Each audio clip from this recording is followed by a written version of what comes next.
India started work within 3 days of Pahalgam. How New Delhi got terror tag for Pakistan's TRF within 3 days of the April 22 Pahalgam attack.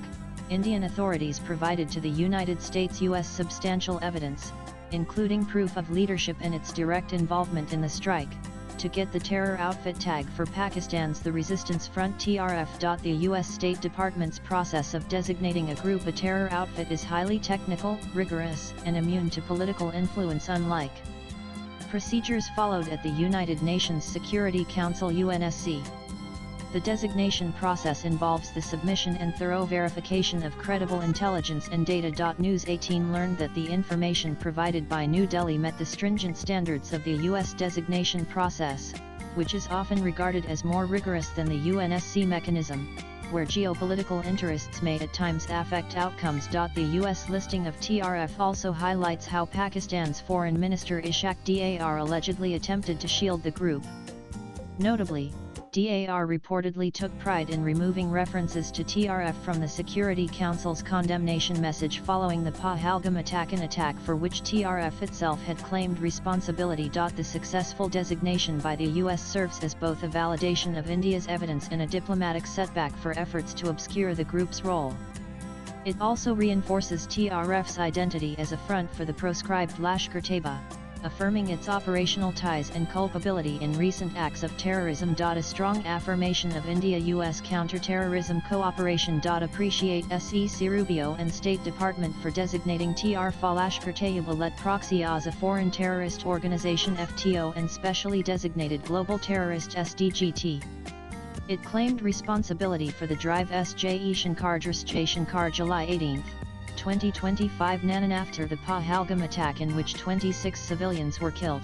India's diplomatic outreach to the United States was strengthened as part of its counter-terrorism initiative, with special emphasis on TRF. On April 25, just 3 days after the attack, Indian Foreign Secretary Vikram Misri briefed selected envoys, including those from the US, UK, China, Russia, and France, about the details of the Pahalgam attack.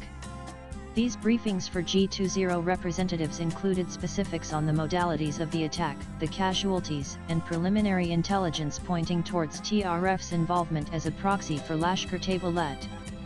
Throughout this time, India made it evident that TRF was not a standalone group, but was operating as a front and proxy for Pakistan-based lead, a fact consistently communicated to US and other Western allies. Throughout late April and into May, Indian intelligence and diplomatic channels maintained ongoing briefings, sharing further information about TRF's leadership, identifying its head Sheikh Sajid Gul as the mastermind, and highlighting a pattern of TRF-claimed attacks targeting Indian civilians and security forces in 2024 and 2025. This sustained briefing campaign coincided with New Delhi's efforts to secure international condemnation and further action against the group's operators and sponsors. Following the attack, 7 multi-party delegations from India traveled to 33 world capitals, including Washington, throughout May to underline Pakistan's association with terror and the particular role of TRF. In India's communication with the US focused on unease. These joint diplomatic initiatives reached a peak on July 18, when the U.S. State Department officially listed TRF as a foreign terrorist organization FTO and specially designated global terrorist SDGT, directly mentioning the evidence and intelligence produced by Indian authorities that confirmed TRF's direct role in the Pahalgam attack and its lead proxy character. India briefed the U.S. at least twice in senior official roles following the Pahalgam attack, immediately on April 25 and in May as part of an international campaign. In these meetings, India repeatedly presented concrete intelligence identifying TRF as a Lashkar-Taiba affiliate and insisted that it be listed as a terrorist group under the U.S. law. These initiatives lay at the heart of the U.S. decision to list TRF as a terrorist group on July 18. Met members of the various delegations who represented India in different countries and elaborated on India's commitment to peace and the need to eradicate the menace of terrorism. We are all proud of the manner in which they put forward India's voice. pic.twitter.com/Tigsip Narendra Modi June 10, 2025 Nanan Pakistan's membership on the United Nations Security Council UNSC as a non-permanent member until December 2026 brings complexities to India's attempt to include TRF in the UNSC 1267 Sanctions Committee, which focuses on groups related to Al-Qaeda and ISIL. Being a council member, Pakistan may do its best to sway the debate, engage in consultations, and frame the agenda.